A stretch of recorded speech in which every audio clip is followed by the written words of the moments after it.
So thank you, everybody. Good to see everybody. Happy New Year. I think we will start tonight by, we had minutes from our last meeting, which was November 24th. So they were, I know, it's a long time now. They were circulated and everybody got a chance to look at them. So do I have a motion to accept the minutes? So moved. But I'll go ahead, John. You making the motion, John? I'll second it. There we go. Everybody in favor? Aye. Aye. Anybody opposed? Great. So the minutes from November are approved. And we just have 3 new matters tonight. So we'll start with the first one, which is New House 26 Willow Street. Do we have somebody appearing on that, Sarah? Yes. Great.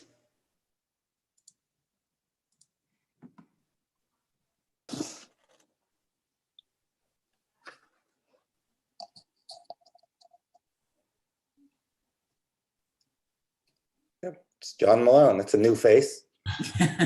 Hello, John. Hello, guys. So this I will share screen. Oh, terrific. Yeah. Right. So this project is for a small enclosed porch addition to an existing house in the Tree Streets in Irvington.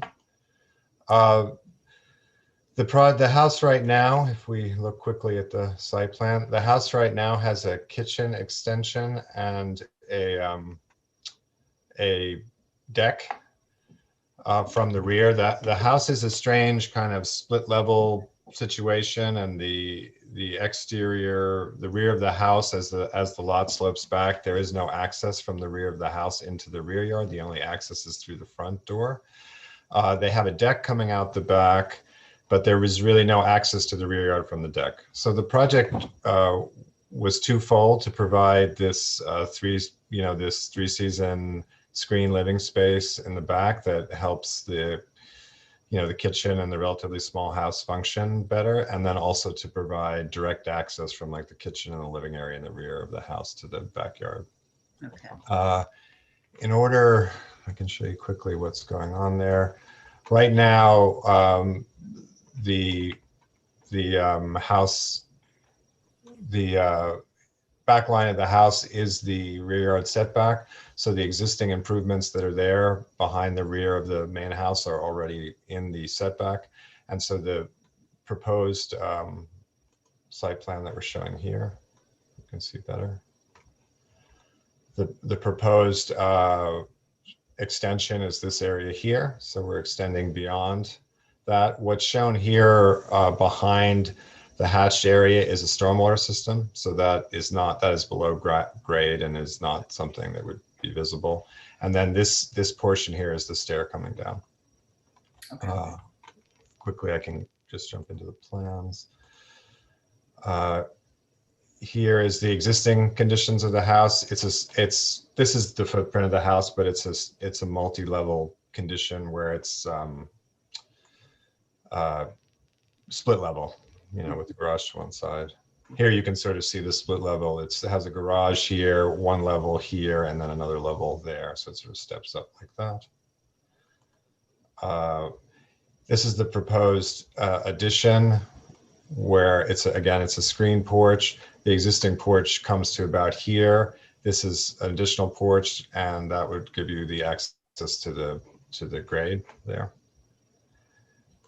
I'm sorry, John, just back up for just 1 second. So the existing porch goes to about that back wall? It goes about, it's level with the kitchen extension. So this is the extent. Okay. Yeah. That's what I thought. Okay. The goal of this living area is to give the kitchen kind of both an eating and then also another gathering space. And then that's this, with circulation to the stair down. Sure. This is the way we had sort of developed it, is to sort of, rather than repeat the language of the existing house, which has this weird sort of like rustic, over super rustic siding, which I'm not sure how that happened relative to a split level house from the 50s. You know, it's sort of a hodgepodge. So the language that we're using for the house is much blanker than that, with the thought that maybe in the future, if they simplify the sheathing on the house or something like that, it would coordinate with it. So rather than extend the existing finishes, we did something a little bit simpler than that. And so that's what we're proposing. You know, the variances that we need is currently let me get to the, in terms of coverage is the, oh God, sorry, I pulled the wrong trigger there. In terms of coverage, the project is already over coverage at about 123% of allowable, or 124% of allowed. That's the existing coverage. So this little bit of coverage that we're adding here, we were offsetting by eliminating a patio or a walk that's along the side. So the coverage is actually dropping a little bit. One of the reasons the coverage is what it is the lot size. You know, it's They're undersized lots. yeah, right. Yeah. So the other thing we would be asking for is from an FAR point of view, just for volume, so you guys understand, it's at 62% of allowable volume. So it's quite low relative to FAR the way it is right now. And with the addition, it would be 67% of allowable. So the lot, you know, even in its current layout, could support basically another story to the house. It's sort of underdeveloped in that sense. Mhm. And then there's the rear yard incursion, we feel is not atypical in the neighborhood. It's a neighborhood that has a lot of zero lot line garages. I think in terms of neighborhoods in Irvington, if we looked at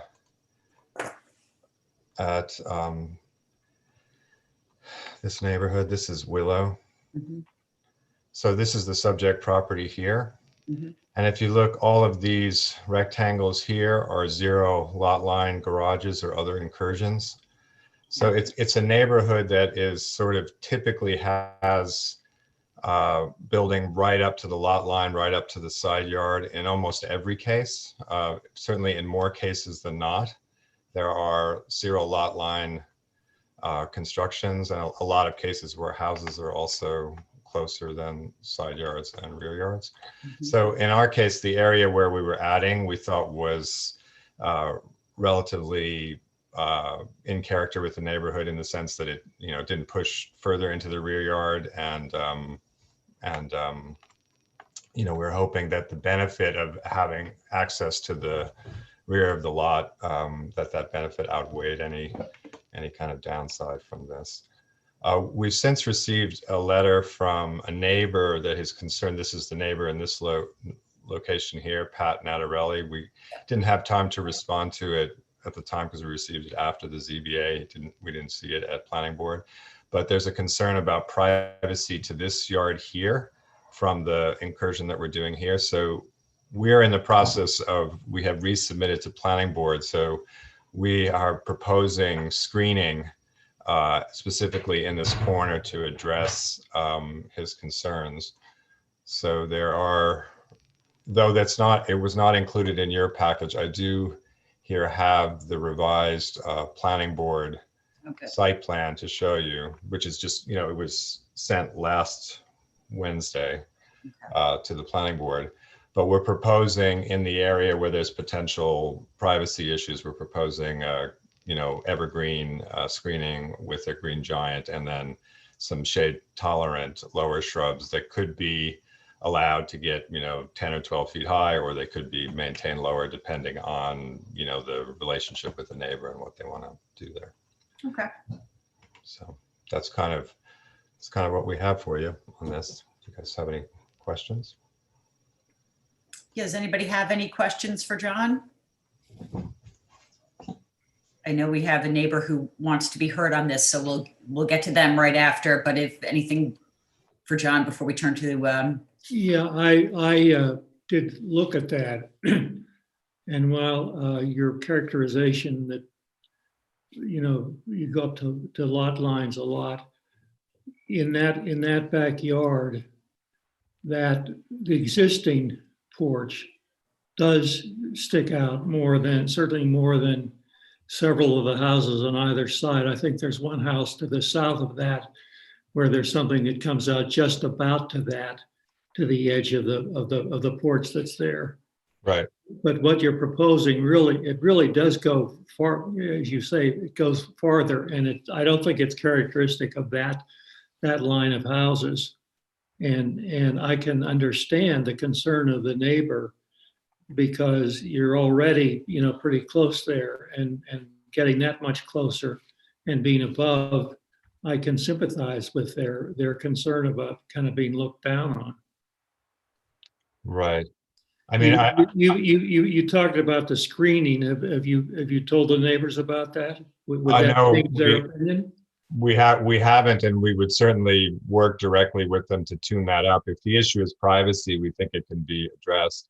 In terms of the privacy from the height differential, the existing porch that's there now, the existing deck there is at that same height differential. So we're not changing that. And the second floor of the house is actually at a higher height differential in terms of. Well, you are changing it because you're closer to the Right. lot. We're bringing it forward, but I think generally in terms of privacy, having the angle is going to be the same. Yeah, the angle is going to be the same in terms of privacy. And then also I think having something, activity in a relatively Well, enclosed. I'm sorry, geometrically, moving it forward, the angle would not be the same. No, I understand, but I'm just trying to say it's not like that part of what is being proposed. Yes, I understand what you're saying, John. It is slightly different. I'm just saying Okay, that the height that is established is already there, is what I'm saying. you're right about the height, not about the angle. That's true. John Malone, you were pointing out that other houses in the neighborhood went right up to the lot line, but I gather those are all garages. And how high would the garages be? I mean, there wouldn't be the same issue with the view into neighbors' yards, right? For the garage. I mean, are there examples of decks that extend out as far as? There's one to the house to the south, which is what John brought up. There's a deck with the same condition. The zero lot line, if the question is privacy, right, to a certain extent, the zero lot line garages add to the privacy between lots, right? Because they're like a fence that's higher than a normal fence would be allowed to do. And that's why I think if it's there, this house right here, you're not seeing, just like on our property, you're not seeing the additions on this GIS, but there's a similar addition here to Willow where the deck extends out the back of the house. We have not gone through and checked the rest. My feeling is that there probably is some examples of, decks or some kind of deck conditions along the back. We can check that out and obviously get back to you if that's something that you need us to do. Typically with setbacks, it's harder for us to determine exact setbacks because we don't have surveys for all the adjacent properties. When we do coverage and FAR, we use property cards, which have detailed information as to the footprint of a building, so we can estimate those pretty accurately. Setbacks, we would have to sort of rely on GPS, and we'd have to do sidewalk to sort of figure that out. Right. I understand what you're saying, Ken, like in terms of other examples of this, I guess we could look and find what else is there. I don't think it's necessarily completely atypical that there wouldn't be views out of the back of these houses down into them, whether they're on elevated decks or not. Well, I guess I'd be curious to hear from the neighbor based on what you're suggesting in terms of screening. Right. I just have a point, if I may. John, you said you're giving up some of the, hold on a second, oh, okay. You're giving up, I apologize. Let me close that door. Hold on one second.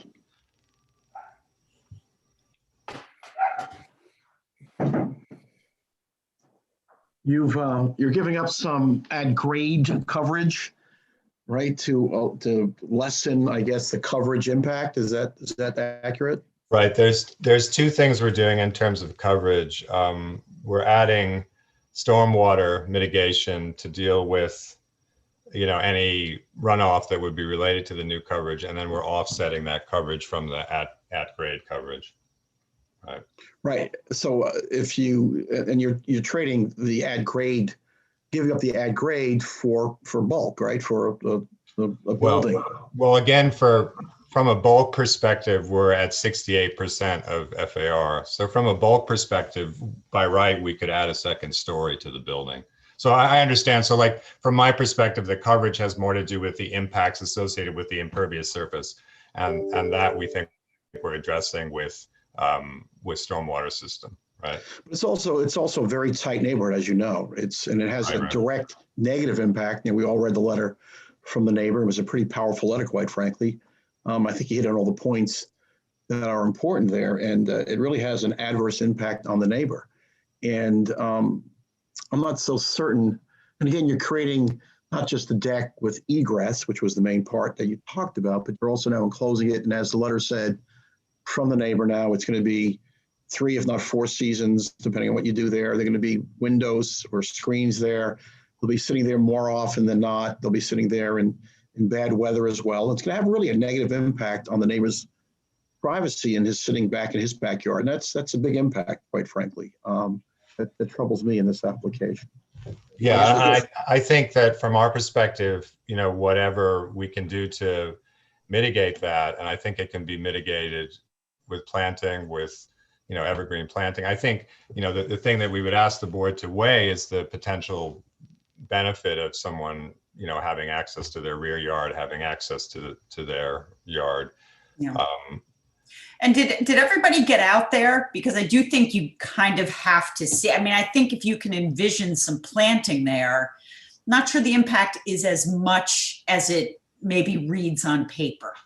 That was my impression. Yeah, but John was just raising the issue about egress, and you can accomplish the egress without this type of an impact. You can do it without increasing the deck, without making it a 3-season covered deck that the neighbor's so concerned about. So if egress is the issue, I think you can do it. No, it wasn't egress, Artie. It was egress from the deck, meaning that you have a space that you now can occupy out of the kitchen area of the house, and then you don't have egress from that to the rear yard. So if you have kids playing at the lower level, you have to go out to the front door to get down that. It's not that they would. It's not that they would. I'm sorry. You could put a set of stairs off the existing deck now without enclosing it. If that was the main concern. You could, but in our feeling that the enclosing it actually helps with the privacy, doesn't hinder with the privacy. I think your neighbor. Going a different way. I think your neighbor has a different opinion about that. Well, but I think quickly, if we could just look at the elevations on the side of the thing. So this is the elevation that faces the neighbor, if you would. Right. So it does have a screen deck, a screen door here, but this panel here is solid, right? So the panel that actually faces, the side that actually faces the neighbor has a solid panel on it with, the door here. And this egress, the view that you would potentially have from the living space, if we go back to the plan quickly. Like, so the view that you would have from the living space into the Natarelli property would have to be through this little door area, because this wall here is providing privacy from that activity. So when I say that, that's what I mean. I think this is, if this was an open deck, it would potentially be less private. You'd have activity out here without any barrier. I mean, we could look, if Pat thinks that this is important, you could look at making this door not transparent. I think there's enough opening in the structure that it would still work. But I think my feeling is that this thing being enclosed actually provides much more privacy than it would if it were open, and probably more privacy than it does now to the open deck. What about windows facing to other neighbors directly behind the house and Right. I mean, I think right now we're addressing the specific neighbors' concerns. I think that neighborhood is very tight, and a lot of people have a cross fence relationships that they're very happy with and not looking to try to turn it tighter than it is. And I think right now our neighbors and the neighbors to that side, they're worried about the screening in the sense of limiting their view. So we did show some new screening there, but they're actually more concerned with not putting in too much screening there because they like having that relationship right now. So the screening we've shown along here, which addresses that directly, Ken, this is a skip laurel, right? So you could maintain the skip laurel at fence height, or you could let it grow to 11 and 12 feet and it would provide privacy on that. So I think this privacy here that we're showing here was meant to be more sort of convertible depending on how you wanted to manage it. And this privacy in this corner from the Natarelli probably was meant to be more substantial based on what we heard from them.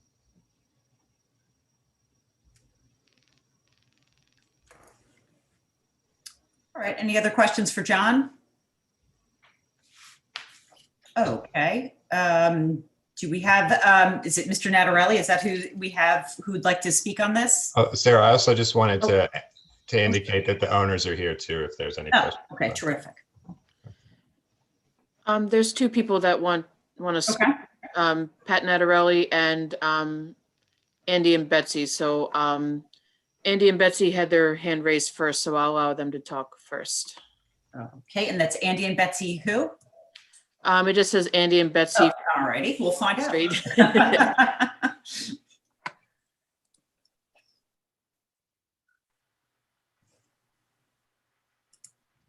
There we go. Okay, can you hear us? Yes, Yes. Okay, this is Andrew Raybould and Betsy Donovan we're on 28 Willow, which is to the south. The reason that we joined this meeting, apart from just to see what was going on, was actually because of the plans that the planning department showing a transfer of the, what do you call this? The stormwater infiltration system is moved from the back to the front from what was in the planning submission. So we had some questions about that, but maybe this is not the appropriate forum, I don't know. It's different from what's shown on the diagram you've seen. Sarah, if you want me to respond to it, it could be Yeah, relatively quick if you guys have Sure. questions about that. It is a planning board issue, but if you have any questions, I probably answer them. Well, we had two broad issues is that now it's putting the groundwater infiltration above our basement, whereas before it was below, and we wonder what effect that's going to have on groundwater levels and the flow of groundwater past our basements in our house, and for that matter, for our neighbours.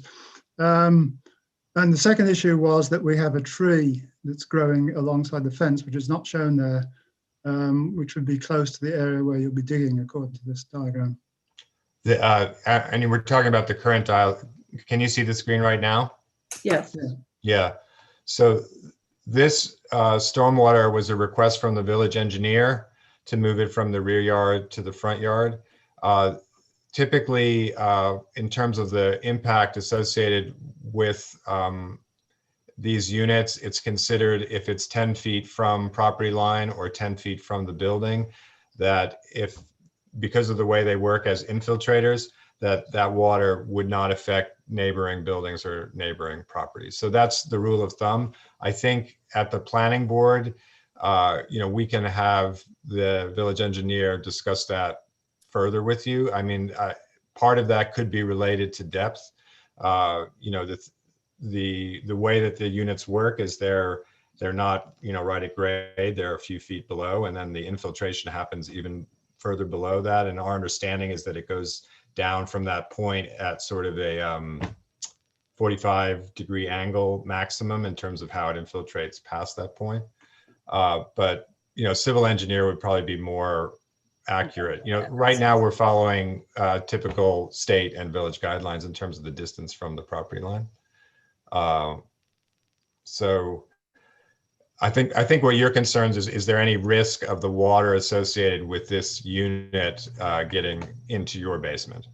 Yeah, that would be the biggest concern. Right, and I As far think as the water flows. right, and we can I can talk to the village engineer and make sure that the distances are fine and see if we can get some kind of discussion by the next planning board of whether that's a real risk or if there's any concern about that. Okay, sure. Yeah, I mean, Understood. The sec- Yeah. and the second thing was there's a tree. Where did you say the tree was? Is it? It's just about 20 feet down from the, it's alongside the fence and about Okay. 20 feet down from the. From So the- maybe where the number 23 is here on that? a little further up towards the, Towards the sidewalk. yeah. Right, okay. So depending on that tree, we can map out, in terms of root impacts on the tree, it's usually related to the size of the canopy. So if the canopy of the tree does not extend to where this area of proposed digging is, there would probably be no impact on the tree. If the canopy does extend in that area, in the area where the digging is shown can be done by hand and they can carefully clip the roots, or we could get an arborist to confirm that there won't be any issue. Usually, if you dig in the area of a tree roots, if less than 25% of the roots are affected by the digging, there won't really be any impact. But it still makes sense when you are in the canopy area, any roots that are exposed during digging, they should be carefully cut as opposed to ripped out or grabbed with equipment or something like that. Yeah, we can see where your cursor was right now. There's the line from the the sump to the This line here? yeah. Right. That's much closer than the sump itself Right. is to the. Right. So, if that's potentially in the root zone, we can indicate that needs to be hand dug. The other thing we could do is try to move that line potentially to the other side. I think these units that are shown here have a side port where they could be loaded from the side. So there might be a way to reconfigure that to just move that line on. Yeah, we were wondering the about side. that. Right. If there's a ding. I'm sorry, I didn't know that there was a tree there. It didn't show up on our survey, but Yeah, we can definitely work on that. These are all planning board issues. Are there Yeah, any I'm sorry. I thought- issues? No, that's okay. Are there any issues that sort of relate to what we're talking about here, which is coverage and the rear yard?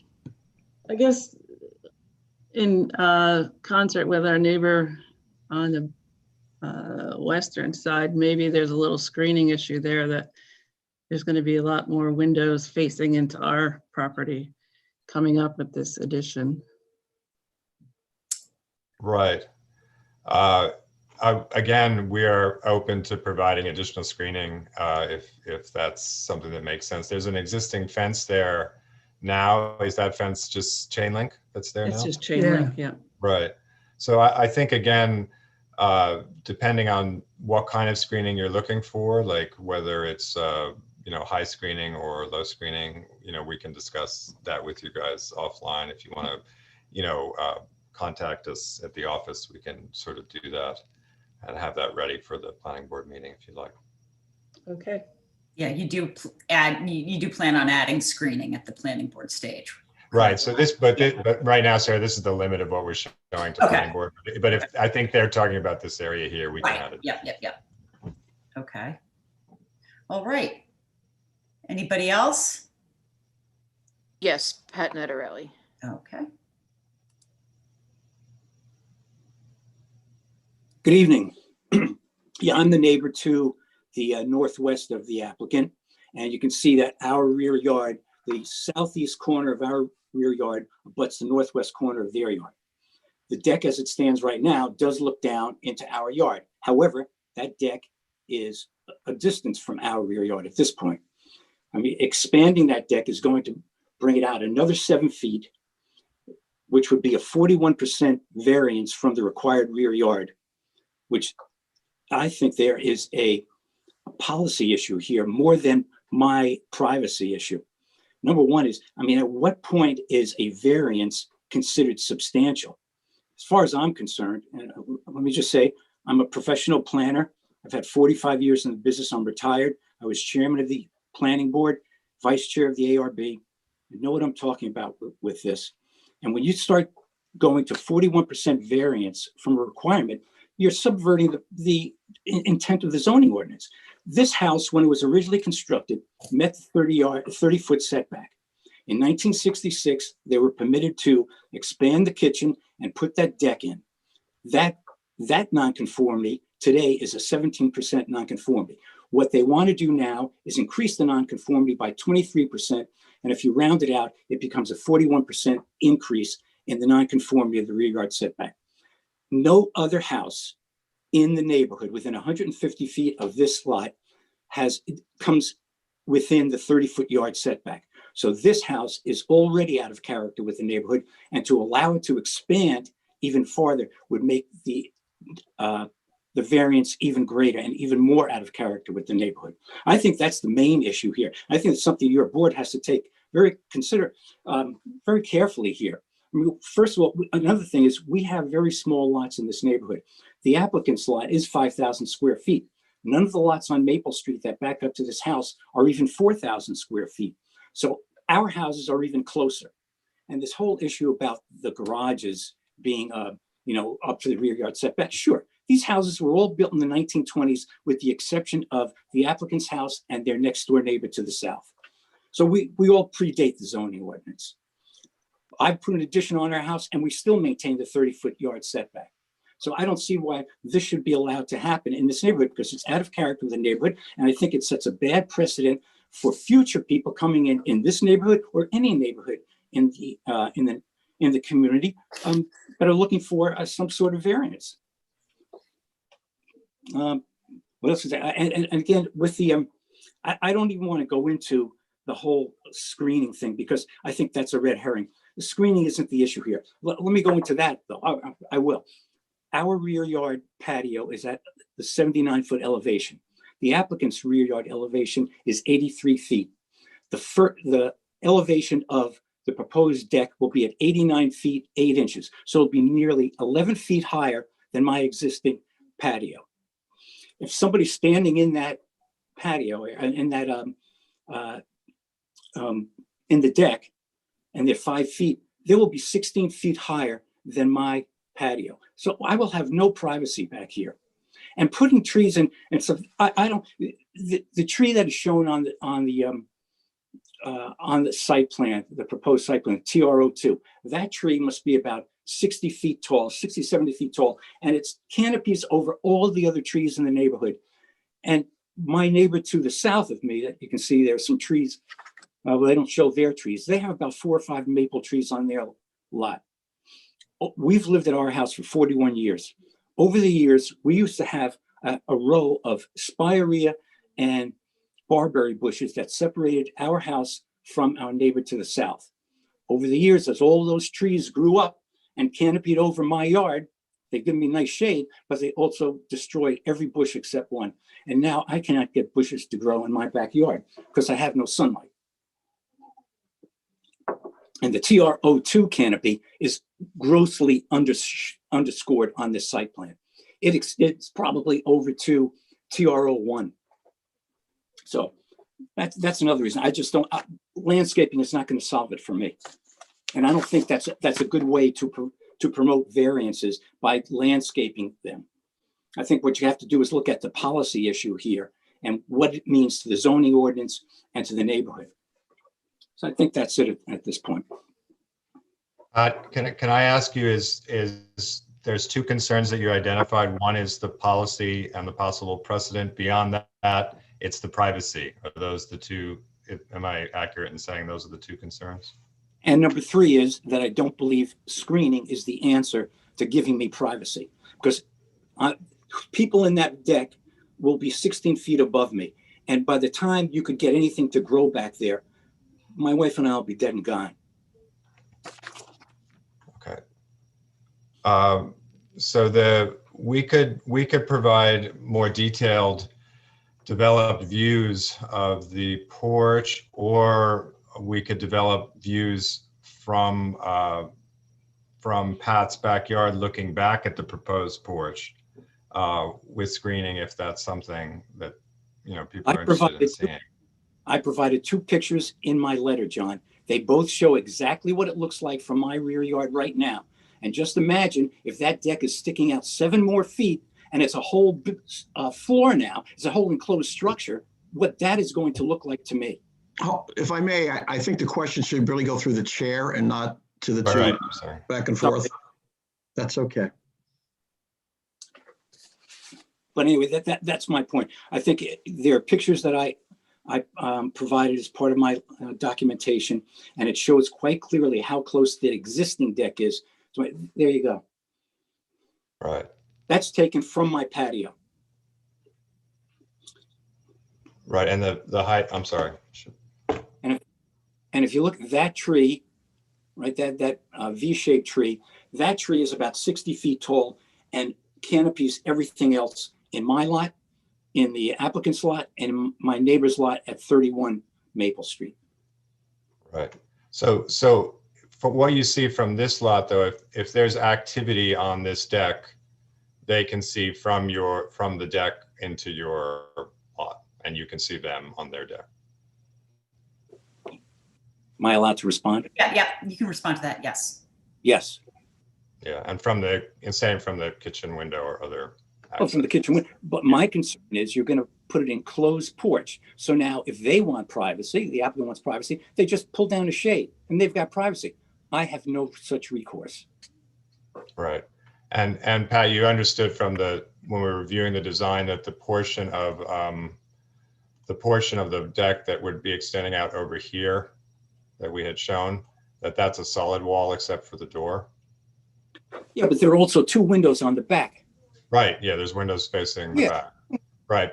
But the part that's faced, that would cover some portion of what is directed towards you is solid. I mean, we could look at other where, from our perspective, we want to work with the neighbors to make sure that we do what we can to mitigate the impacts of this. I think the way we started this is that there's already, because the deck is here and the heads of people on this tight deck are already here, we saw the addition of this solid wall and the focusing of it out here as not a huge increase in a condition that's already there. And I think let me go back to a couple of other items as far as what the zoning board is supposed to be looking at. Other alternatives. What other alternatives did you look at, John? Did you look at enclosing the existing porch and then just putting a staircase down? That would seem to be that's approximately what we've done, Pat. I mean, in order to get the area that's associated with the staircase, you'd have to, if we look, I can go back to the plan quickly. Yeah. 1 second. Yeah.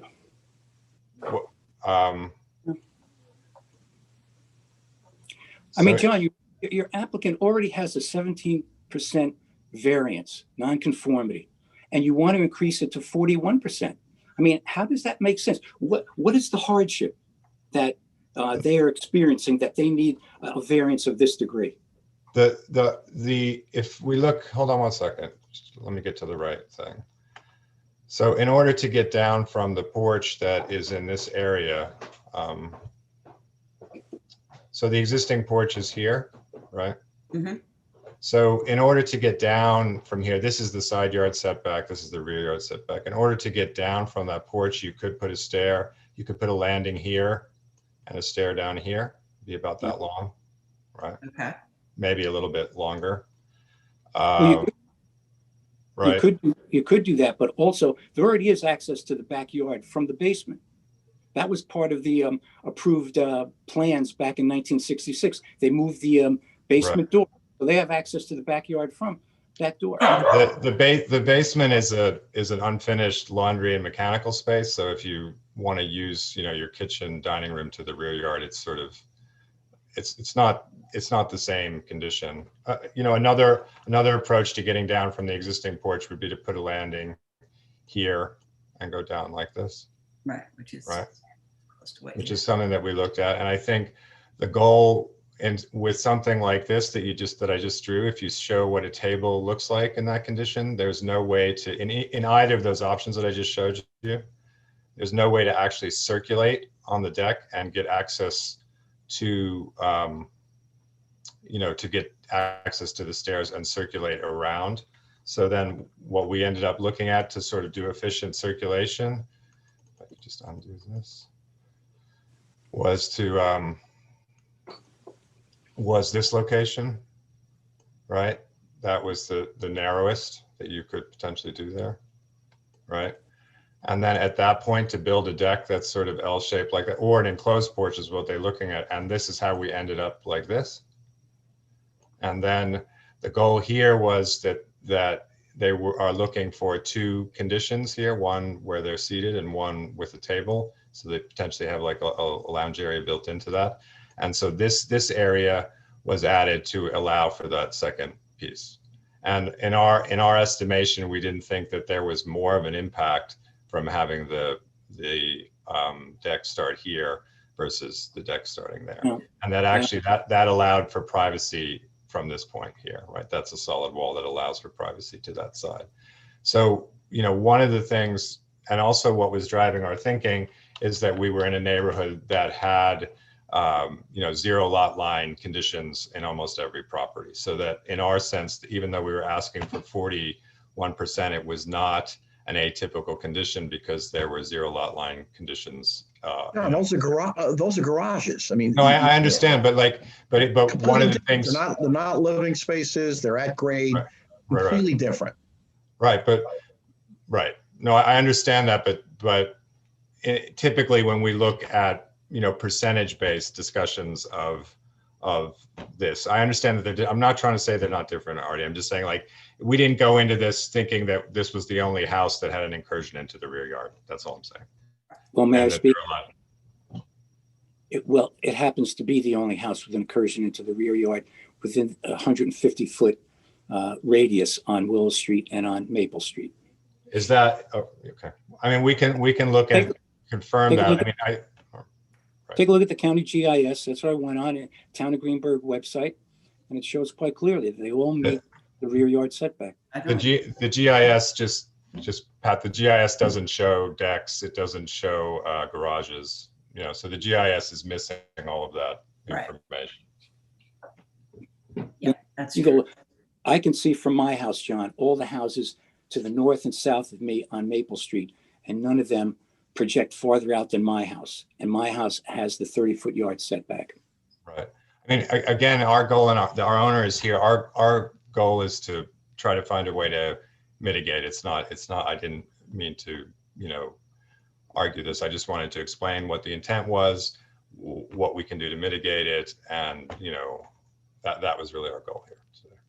Well, to mitigate, did you look at possibly removing the dining room wall? Because you're gonna have an interior dining room at this point then with that new space, and take down that wall between the dining room and the existing porch and enclose the existing porch. Then you don't increase the variance at all.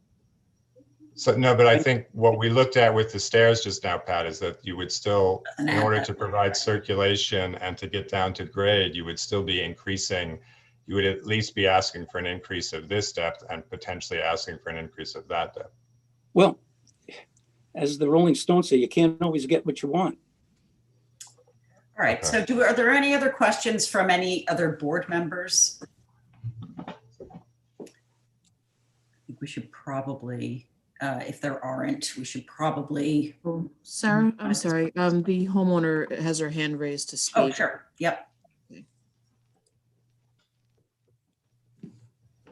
Hi, this is Carolyn Newhouse and my husband Sean Newhouse, and I just wanted to thank the board for considering our application, and also to Andy and Betsy for tuning in, and Mr. Nettarelli for writing his letter. John mirrored our optimism that we can find something that works for all parties. We're young and new homeowners and have an 18-month-old daughter, and this whole process is really daunting and a bit scary. But the things that we're really hoping to get out of it are just that we can safely access our backyard. I heard Mr. Nattarelli suggest that we use the basement, but those stairs are a bit unwieldy and not really safe for our daughter. And the other issue I think it's come up is, like, could we do something at grade? And the tree that Mr. Nattarelli, suggested with the big canopy is a big honey locust tree that has roots that come up through the ground. And so a patio is unfortunately not really an option, because it's likely that the roots would just come up and ruin whatever we built. So this is kind of our only option, we feel, for creating a safe access, and also for creating an outdoor seating area that we can enjoy our backyard. And so I hope that that is taken into consideration. I also just wanted to share that I learned through the process of reading Mr. Nettarelli's letter and whatnot, that we know some people in common, and maybe some on the board know that my father, Kevin Plunkett, who was a village attorney and worked with Mr. Nettarelli in the county, and I asked his counsel on this whole thing. And again, he just sort of told me that we could hopefully work offline to find something that helps everyone. So I'm hoping that we can continue in the process and find a way that allows our family to really make the most of our backyard, because we moved in during the pandemic, and we really had wished that we could get a lot more out of this outdoor space, but given the size of the existing deck and the lack of access to the backyard, I feel like we haven't really been able to maximize that at a time that's been really important. And we're hoping that will change going forward. So again, thank you for listening, and we look forward to continuing in the process. Great. All right. Any other comments from board members? Anybody have any questions? All right. Well, it's a little hard to get a read on where the board is on this. I know we've had a few people raise some concerns. So I'm going to make a motion, and you can all vote as you will, as we do every month. Are we voting on them combined, Sarah, or individually? On the, I think I'm going to make a proposal, and if I get a second, we can vote on it, and then we'll see what happens. Right. Or Sarah, do you want to consider, and maybe John wants to consider this with his clients, about adjourning it for a month and rethinking and talking to some of the neighbors and see if they can come up with a concession, as opposed to voting this one way or the I mean, other. that's an excellent point, Artie, because I can make my motion. I don't know what's going to get, whether my motion's going to get approved or not. Do you want to have another shot at a month at trying to come back with something? I mean, a couple of board members have certainly raised concerns about it. I think it's hard for me to. Yeah. I think the goal, which our client reiterated, is that we want to make sure that neighbors are happy, or as happy as we can make them. The issue where we are right now is we didn't have time to address Pat's letter until we received it. Right. So, and I think in terms of, right now, the neighbors to the south who spoke today, we haven't really addressed their screening. If they wanted that, we could speak with them and address that, and sort of resolve the issue that they have associated with the stormwater, which again is not this. I think that would be better. If there's a risk that there would be a denial tonight, I think we would rather. And you're going back to the planning board anyway. Yeah, we're going back to the planning board. So, we have an opportunity to talk to Pat about that more, and see if we can find a solution that sort of really addresses what he. It does seem to me that if you're talking about trying to work out some issues outside of this meeting anyway, that it might just be worth the 1 month adjournment to try to get those done to the best of your ability, and then come back and we'll see what happens. Okay, so let's adjourn this one. It'll probably be a very long meeting in February, so get ready, but we'll adjourn this one and we will see you next month. It does not need to be renoticed. We'll just see you back here in February. Does that work for you, John? Yes. Oh, that's great. I'm sorry. Okay. That's great. All right. I'm not sure. Do I need a motion to adjourn this, or is that? I think if I'll second it if you're making it. Okay. So I'll make a we'll motion second and it. Artie will second it. What do you say, Ken? Is an adjournment okay with you? Oh, yes. Judd? Yes. Rosie? Yep. John? Yes. Charlie? Yes. I think that's all of us. All right, so we'll see you next month then, John. Thank you, Okay. and everybody else. We'll see you then. All right, our next matter before us is Fargo LLC. Do we have somebody for 90 Fargo Lane? That's me again. Oh, all right. Back you are. So this project is a redesign. We were back in front of you, I think, at the end of last year to renew a variance for the design that we had that had been extended because of COVID and finance. No, and I think I remember I said, don't come back. COVID will be over a year from now. I don't want to hear you coming back for another extension. What we're back for is actually a relatively large scale value engineering. So the project has been revised. The design is not dissimilar from what was in front of you before. The change is that the existing portion of the house, instead of being basically demolished and rebuilt, is being reused. So that led to a reconfiguration of the proposed house. So the variances that we're requesting are the same that we had before. We are not exceeding FAR or coverage. The issue is we're staying, in the past we were staying in the same footprint to try to save money associated with excavation stuff. Now we're staying in the same footprint because the building's not coming down. So if you look at this site plan here, there's a portion of the existing house that extends into the front yard. Mhm. And that portion of the existing house is gable. So let me just show you quickly. Right. It's currently what's happening? That portion of the house that is sticking out, this portion here is currently a gable. Got it. Yep. What we're doing is we're changing this roof that is, a gable roof that's becoming a flat roof, but the flat roof is here, if that makes sense. Yep. Right, it's higher. Mhm. So in these corners of this roof, there's going to be an increase of nonconformity basically right here. Okay. And then this portion of the roof is it's lower than that, but this portion is coming off. So Okay. that part's being removed, but this portion is being added. And this portion is being added. So we're asking for a variance for the modification in the front yard. So we're not asking for FAR, we're not asking for anything else, but this little triangle here could be considered additional. It could be making a nonconformity worse. We think that's offset by this portion of the nonconformity being eliminated, right? Yeah. So I mean, this is not a huge difference from what we saw last year. it's the same thing. And then the other issue was the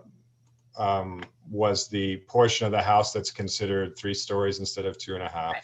Yeah, I remember that. Yeah. And again, this house is considered a 2.5 story, even though it's 1.5, and it's also set down about 1 story below street grade.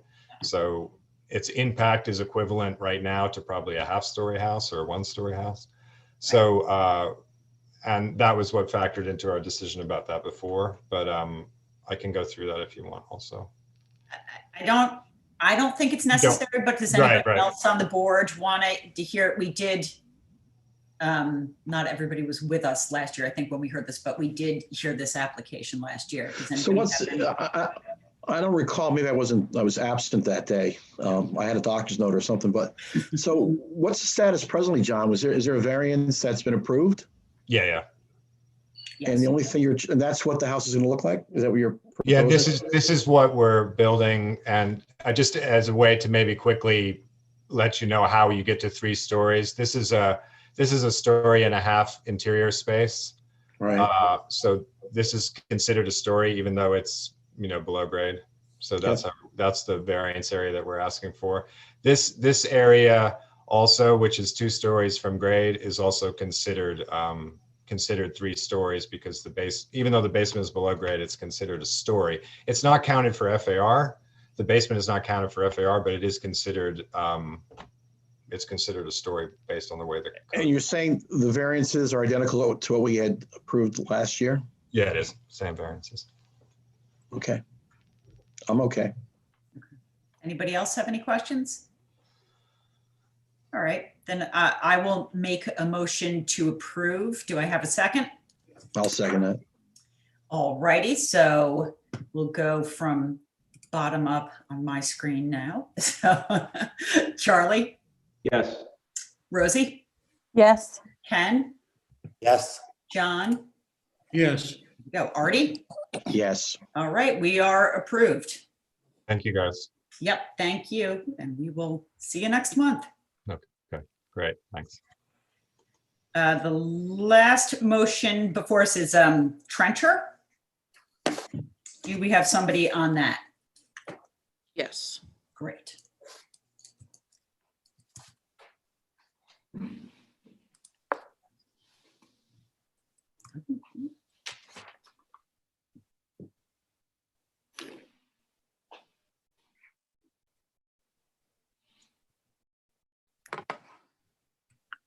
Oh boy, we got everybody on this one. Hello, Doug. Hello, how are you all doing? Hi, Lino. How are you? Hello, Madam Chair. How are you? Good. Board, long time no see. Yeah, absolutely. Feel that about everybody though. So So, how are you, Mr. Semetis? You're Doing well, thank you. How are you doing? all right, not bad.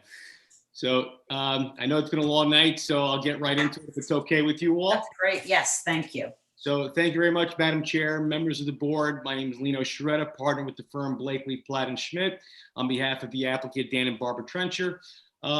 Also with me tonight, we have Renee Briers, who's going to share her screen, but just a real quick background. This is a coverage and setback variance for this application, primarily caused because this is a corner lot and due to the fact that we are limited to where we have to locate the pool. That's why we need a coverage and setback variances. It's strictly the pool that's causing this. It's not the structure, it's not the home. It's not anything associated with the primary structure. It's really the pool that's causing us the necessity for these variances. With respect to the planning board, they did refer us to you all. There was no public comment then with respect to the application. So that's a good thing. And again, we're here tonight for these two variances. Again, when you look at the variances that we're seeking, Madam Chair, members of the board, when you look at the neighborhood, I know there was a chart, there's a schedule that was prepared by Renee, sheet L-0.0. It shows that the overage on coverage that we're looking for is consistent with the overages in the neighborhood. So I know Renee will get into that a little more. And then with respect to the setbacks, it's really for the equipment and for the pool because this is, like I said, you have two front yards here. It's a corner lot, and that's what's causing the issue. So without further ado, I'll turn this over to Renee, and she'll go through, again, just the background with these variances and just to give you a little quick overview of the site plan. So thank you very much. Good evening. Can you hear me okay? We sure can. Just Thank checking. you. Very good. So I'm Renee Very good. Byers, landscape architect for Barbara and Dan Trencher. Yep, And I do have some photos and drawings to show you, just to walk you through as quickly as I can to show you our project. So I'm going to go to share screen, I hope. I have my glasses. Go. So just quickly first, I wanted to just give you a visual on the property itself. It's quite different from the two things that you've just looked at. This is the front of the house. The front, meaning the side that faces the shared driveway, and this is the main road, Field Terrace, right on this side. I have another diagram that shows you all the yards, and I'll get to that in a minute. So the Trenchers are a young family, and they enlisted Douglas McClure, architect, who's also just watching all this because we worked together on this project, but I took over pretty much on the landscape. But what's under construction now on the back of the house, which was as of right, did not require any variances. This was before he did any work, and here it is under construction. This is a small kitchen addition and open covered porch on the back. So that was all approved and is well underway. And now we're looking at maximizing this beautiful big backyard with a swimming pool It's unusually large and beautiful, about 1.18 acres with this big, beautiful green space in the center. Let me just see if I can, oh, I thought I could go to the second page. I tried to do this all, I think I can. Here we go. Oh, I know what it is. There we go. Sorry, learning here. More photos, just a slightly different angle.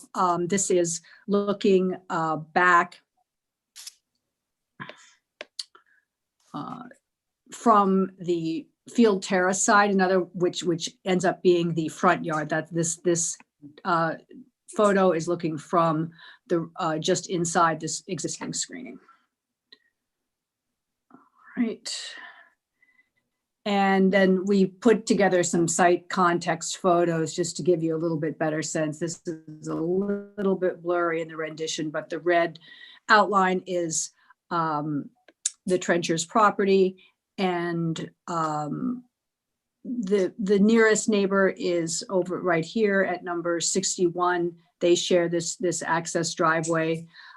This side of the property is the driveway to this house. So the rear yard and active use of this property is over here where I'm shining this little light. And I will show you in our diagram, there is a 20-foot wide existing easement that has to be preserved in favor of the neighbors.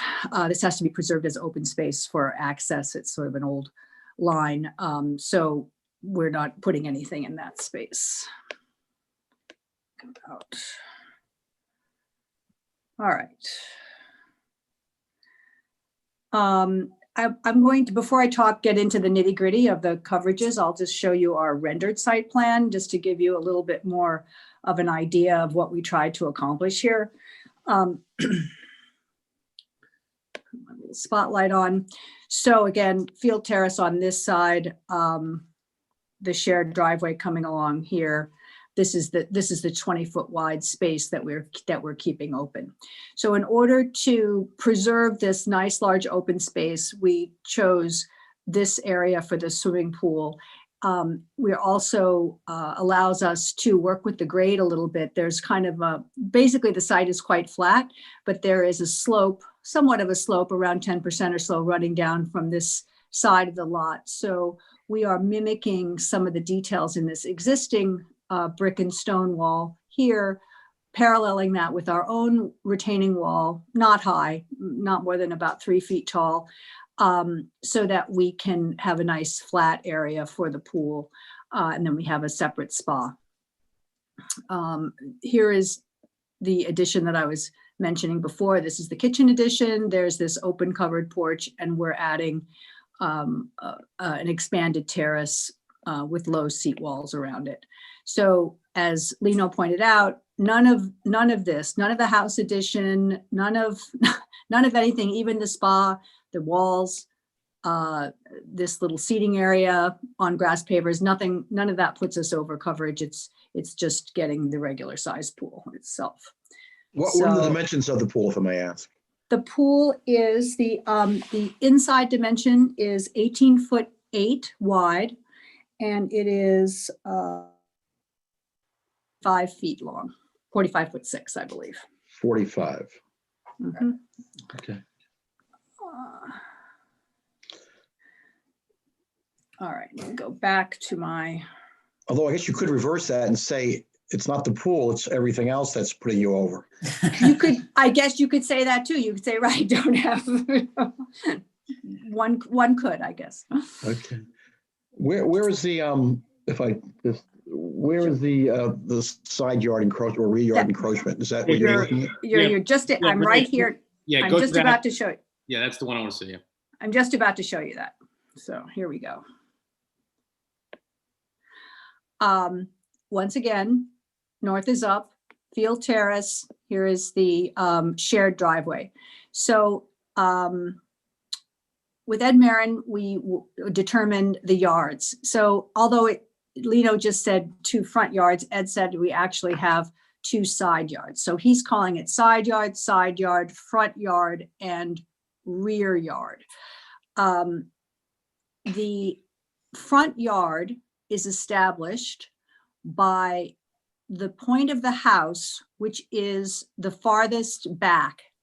So the effective front yard for a swimming pool on this property is, wrote this down in my notes, it's nearly 164 feet. So all of this area is off limits for a swimming pool. Then on the rear yard side, we're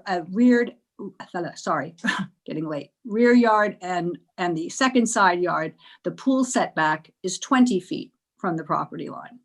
So our spa is actually in an allowable area of the yard. Now, pool equipment, and in this case, a small emergency generator that trenchers would like to put in, must follow the 40-foot rear yard setback in this case, which is here. So this shaded pink area that we've shown here is the leftover space that would be allowed as of right to put in the pool equipment and the generator. Yeah, just to give you the numbers, just so the board, I know it was in our submission, but just so everyone has it, the allowed front yard, when you take the side yards and factor that in, becomes 186.25 feet. What we're seeking is a variance to allow the pool at the 163 feet, 0.75 feet from the property line. So that's basically what the metrics are. Right. Thanks, Lino. Sure. So let's see. So back to the equipment. And I did want to point out, I forgot to say earlier that there is an existing 2-car garage right here. So this is how they maneuver in. So even though we're shading this area, it's sort of not really a good place to put a generator. We have, we met with all the pool people and our engineers and came up with the optimum location for the propane tank that will power these units will be over here, and we will just trench right across to this area. So this is the optimal location, and as well as the area of least impact, both for servicing, cost, practicality. What about impact on neighbors? Right. So we have surrounded this space with a brick wall that'll be made out of the same material as the house. And we have provided very tall screening along this side, tall evergreen screening, as well as I have on another plan, I can show you the planting plan. There is also screening just for this little wall right here. This side is a tall hedge. So, and then we have planting on this entry side as well. So, and existing screening is already quite good all the way around the house. So the pool and the equipment will not be seen nor heard. We did have a acoustical consultant come out, and we have shown his recommendations. We put his letter in your package, and we have incorporated his recommendations for some sound tiles, which will go on the inside of this brick wall. So that he found that the effect of any noise would be negligible, and you won't see this thing. Just so the board's aware, the letter from Vibra Sciences on the sound attenuation was Exhibit 2 to the submission, which basically states that the generator, when it's functioning, will operate at a noise level probably around a dishwasher or less. So that's just to give you an idea of the sound attenuation and once this thing's in place. So it's pretty negligible in terms of sound. Does the sound engineer have any thoughts about kids yelling while they're in the pool?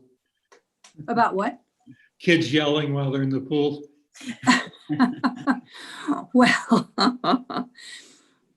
if you could I see a map that just shows, now that I have my arms around where the equipment is, can you show me a map that shows me the closest neighbors?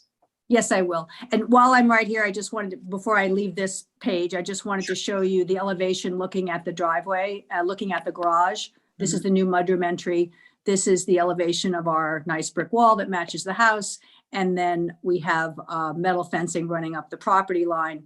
and large trees along the side. One of the good impacts, one of the ways that we're working with the land, so to speak, on this is that because this grade goes up, the pool is, if you were to draw a slice through the property, this is the level of the pool. So we're getting some natural sound attenuation, both from our retaining wall, which is right along here, as well as the fact that the earth itself, which is probably one of the best ways. So let me go back now to Sarah's question.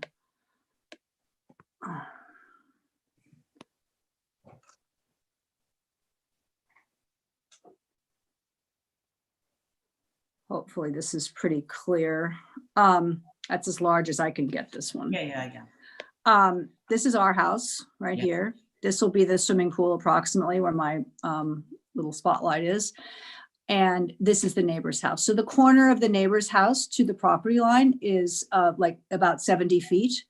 And there, as I pointed out early on, this is their backyard area is over here. So this is actually a carport that sticks out here on the edge. So we have very good distance from everybody all around. Also on this sheet, I'll point to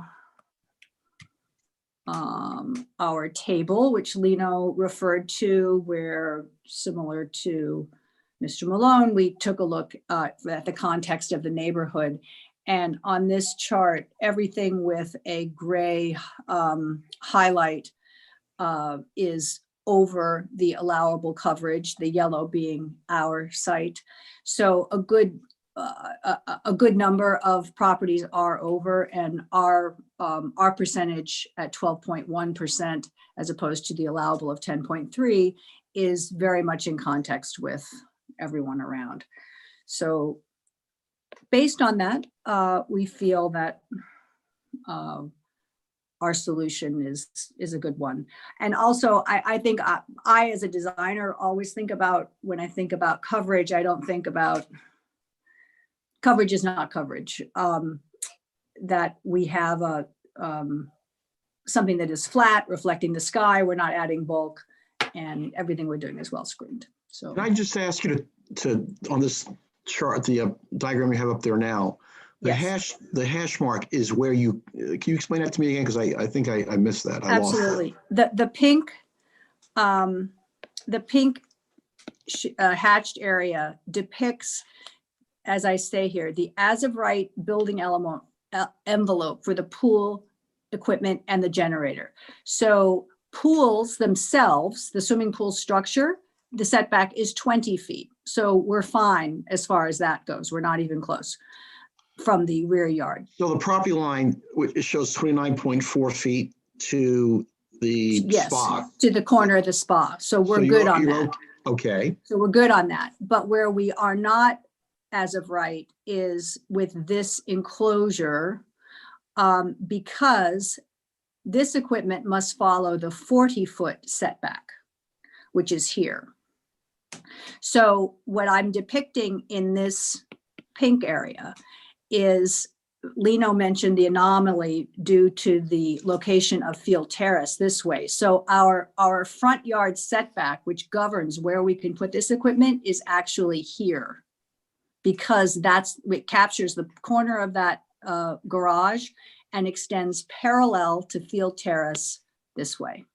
So So that's what we're left with. So where the pool is located, you don't need a variance on the side do. yard. We do. No, not the side or rear yard, but I do need it for this portion of the pool is over the front yard. And where's the setback. front yard again? Because I'm Right, this is the front yard setback. It's crazy, I know, but that's where it is. I Basically- couldn't believe it when Ed told me myself. Yeah, everything has to, technically, that hash mark, and Renee, correct me if I'm wrong, to make it really simple, everything has to be in that hash mark, okay? Not So- everything, just Well, that's where the pool Right, equipment the has pool, to the go. pool. Can I speak to this?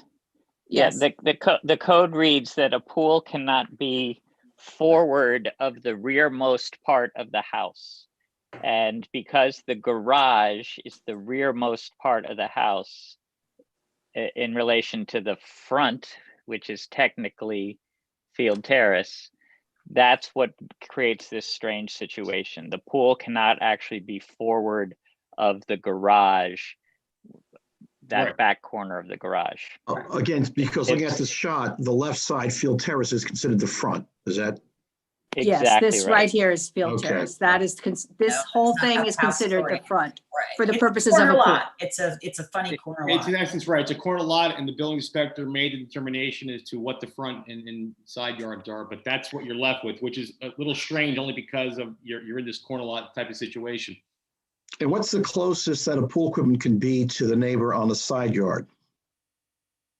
Technically, it should, the It's- pool equipment can be, I'm not totally sure am. of this, but Ed had, okay, I'll let you speak. I think the problem is not the equipment though, it's the generator, correct? No, it's both. It's Both not the the Okay. pool. The problem is both- not the pool, it's the pool equipment. Correct, both the Yeah. pool, Right. well, both the pool equipment and the generator, And as I understand it, need to fall within the building side yard and the building rear yard setback. So in our case, that's 40 feet here and 25 feet along the side. Much as I want to call that the back, it's the Right. side. So, I mean, if I could sort of maybe simplify it, at least for myself. So the Yes. pool, really the only issue, there's a rear yard issue, but I mean, it's behind the house. So, I mean, we're just determining that you can be in that area that the town has deemed a side yard, but A front that- yard. I'm sorry, front yard, but that looks to all the world like a backyard, right? Yeah, right. That's right. And in terms of how close that is to the property line, that's not an issue. The only issue in terms of is the pool equipment and the generator, Correct. right? And the pool equipment will be on most of the time, obviously, when the pool's open. Is it going to be housed in some kind of a shed or something? So you're going to mitigate the noise of the pool equipment to the neighbor? Yes, this enclosure is approximately 6 foot high freestanding a brick wall. The inside face will receive 2-inch thick sound attenuation panels. And then there are wood doors, solid wood doors on this side to access this unit. Pool And is there a equipment. roof? No, there's no roof. It has to be vented. You can't have a roof on, and neither on the generator nor on the pool equipment. Well, I mean, you could, but that would be creating a building, and now it's a whole, thing. Another But- variance. Now any more variances for. But the generator comes with a sound enclosure of its own. Plus, we're doing belt and suspenders. So the pool equipment itself, our consultant determined could not be heard all the way over at this house. I will say it is amazing how pool equipment has come a really long way. It's kind of whisper quiet. I think that the only sound that could occur is the emergency generator when it's in use, but it is for emergencies. So that will not be running all the time. And that just exercises, I think it's every other week for 15 minutes. And obviously, you've noticed all your neighbors with this application. Oh, yes. Yeah. All set with that. And could you just walk me through real quickly, just your coverage numbers? Yes. I'm going to zoom out here a little bit to do that. So the total lot area, as I said, is 1.18 acres. The allowable coverage is 5,248 square feet. The proposed is 6,194.6 square feet. So this percentage works out, when following the proper equations, works out to 10.3% is allowed, and we're asking for 12.1% of the and change. And how much is, let's So say, the pool? We're over by it's 946 square feet. Right, and how much of that is the pool? What's the? Yes, what's and the pool itself, the pool and the coping, because we count both, is 1,134 square feet.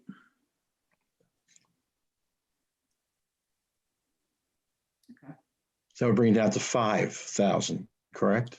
Right, we would be under, right, if we didn't have a swimming pool, if we only had a spa, say, we would be under this coverage. Under the allowable, sorry. Okay, so it's the pool that's put it, as you said, the pool, the patios that are putting you over. Right. Yes, that is Okay. right. Okay, Right, the house itself is modestly sized and the part that anyone can see hasn't changed. That even the house addition that Douglas did is on the back entirely. You can't see it from anywhere.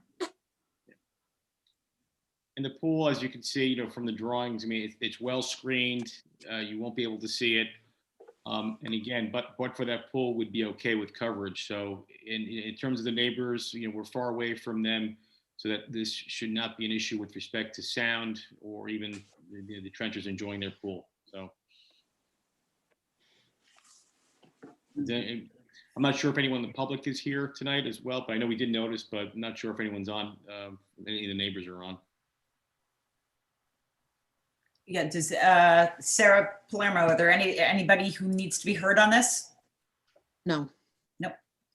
Any questions from board members? No? I don't think so. I just one comment on your letter. This is not dispositive, but I couldn't help noticing it. At one point, you're talking about the location of the pool. You say, in fact, the location provides for a more aesthetically pleasing and attractive enhancement to the neighborhood's character. I guess I've never thought any pool anywhere enhanced the attractiveness of the neighborhood. I just couldn't let that go uncommented upon. I'm sorry.